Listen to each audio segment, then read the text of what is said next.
A menina que lia entre as linhas era uma vila onde as palavras tinham peso, literalmente. Nasciam em grossos volumes da biblioteca municipal, escorregavam das cartas dos namorados, gotejavam dos jornais matinais e se acumulavam nas calçadas, formando uma poeira fina de letras antigas. Clara, no entanto, não colecionava palavras, ela colecionava silêncios. Desde pequena, percebera que os espaços entre as linhas não eram vazios, eram corredores estreitos, frestas de luz. Enquanto todos liam o que estava escrito, Clara lia o que estava escondido no diário da mãe. Entre as queixas do cansaço, ela via o reflexo azul de um sonho antigo de ser bailarina. No jornal que anunciava a guerra no país vizinho, ela sentia o cheiro do café que o editor bebia amargo e forte, e o tremor de sua mão ao datilografar a manchete. Seu dom era delicado e solitário, até que, certo dia, a vila foi tomada por uma estranha epidemia de apatia. As pessoas perdiam o brilho, as cores desbotavam, os sons se abafavam, as palavras continuavam a ser proferidas, mas soavam ocas como cascas secas. O prefeito culpou o clima, o padre, a falta de fé. Clara sentia, no ar, um vazio diferente. Não era a ausência de palavras, mas a ausência daquilo que as preenchia.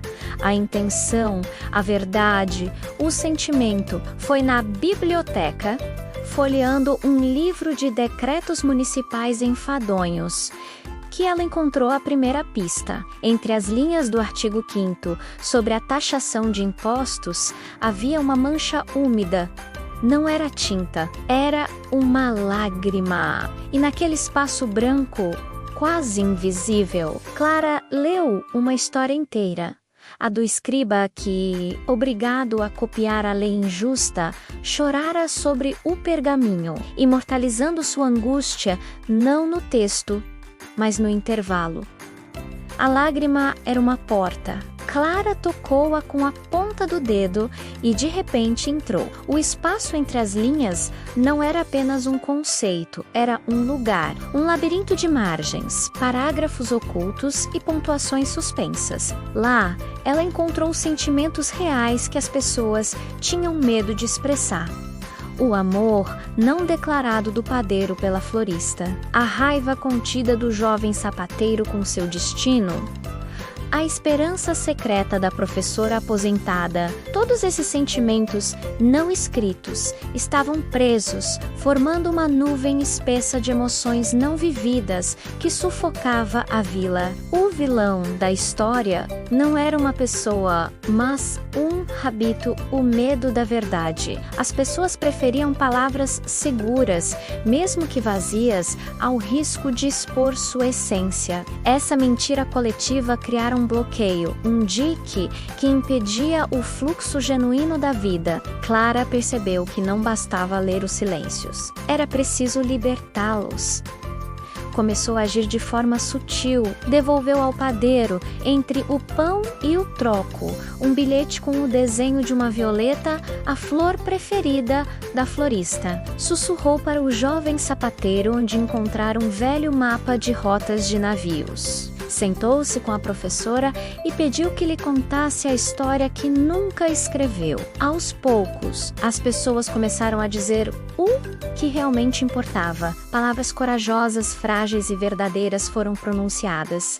O dique se rompeu, e no dia em que a primeira risada genuína ecoou na praça, Clara viu, para seu espanto, que todos podiam, por um instante, enxergar o que ela sempre vira, um arco-íris sutil, tremeluzindo entre as linhas do mundo, feito de tudo aquilo que não precisa ser dito para ser real. Clara nunca mais leu apenas livros. Ela lia a vida e descobriu que as histórias mais importantes não estão nas palavras, mas naquilo que nos corajosamente escolhemos sentir e partilhar. preenchendo os espaços em branco com a tinta invisível e indelével da nossa humanidade. A vila nunca foi a mesma depois do grande desabafo. Como ficou conhecido o dia em que as emoções presas foram libertadas.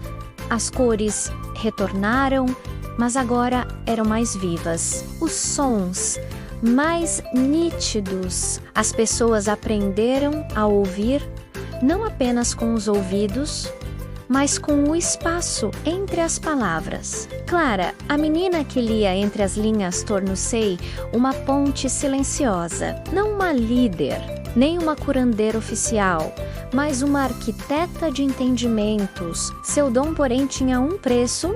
Quanto mais ela sintonizava os mundos não ditos, mais denso se tornava o tecido da realidade à sua volta. Uma simples conversa de mercado podia ser avassaladora.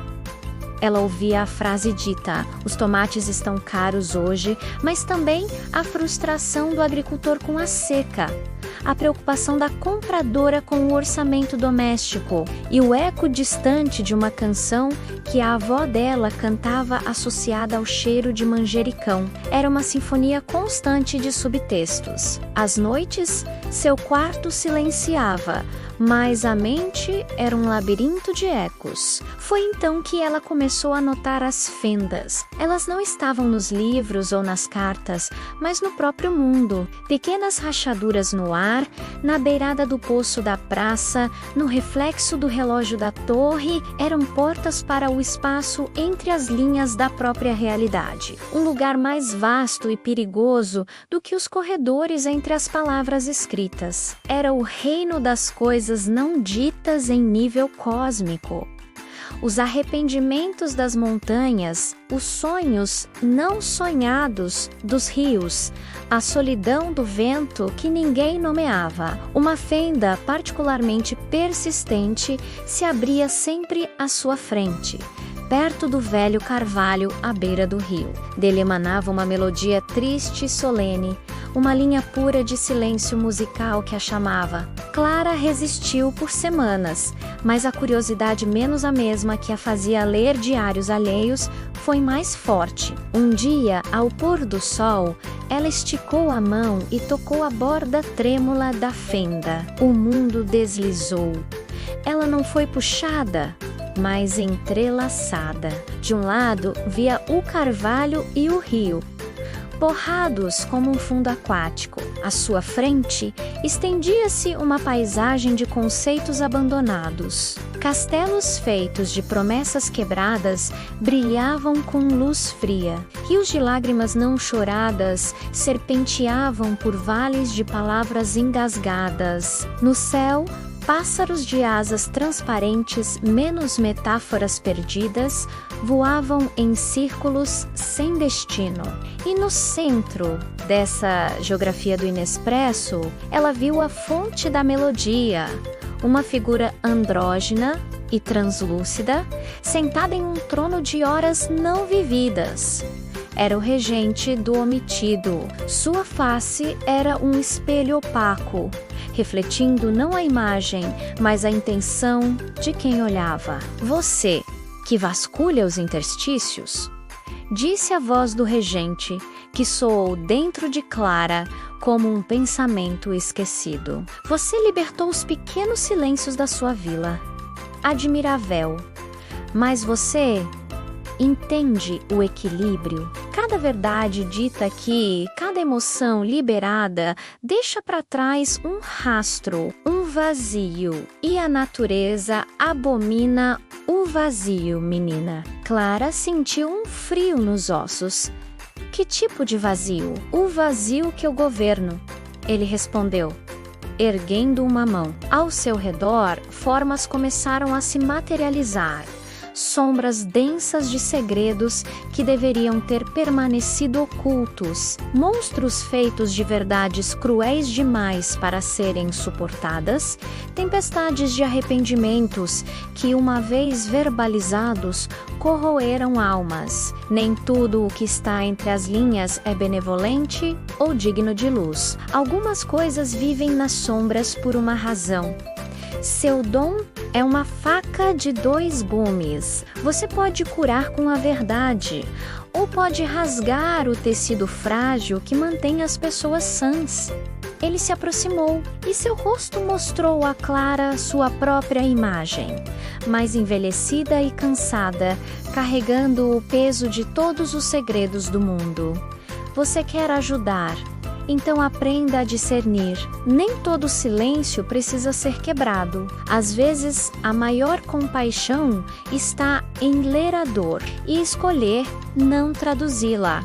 A lição foi um golpe. Clara sempre acreditara que toda verdade escondida era um fardo, uma prisão. A ideia de que algumas podiam ser um refúgio necessário era nova e perturbadora. Quando voltou a si, ao pé do carvalho, a vila parecia diferente. Agora ela via as camadas com ainda mais clareza.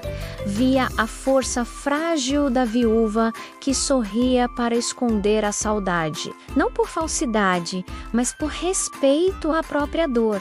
Via o pai que guardava um desapontamento do filho, não para reprimi-lo, mas para dar tempo à cura. Havia uma sabedoria no inaudito que ela nunca havia considerado.